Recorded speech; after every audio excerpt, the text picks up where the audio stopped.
in questo momento l'appagamento di dire noi comunque l'obiettivo l'abbiamo centrato, lo stiamo centrando, quello del piazzamento. Qual è l'obiettivo centrato? Del piazzamento Champions. Il Come piazzamento. Era centrato? Assolutamente no. Non abbiamo ancora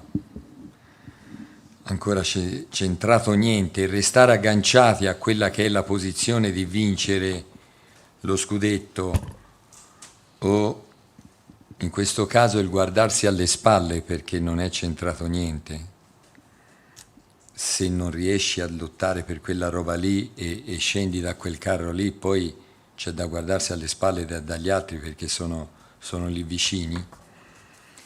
È sempre la stessa strategia, che è quella di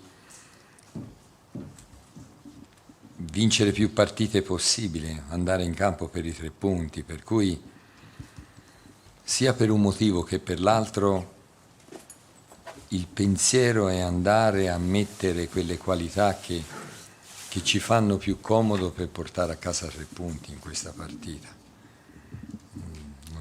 Non c'è nessun altro pensiero, ecco. Non c'è appagamento.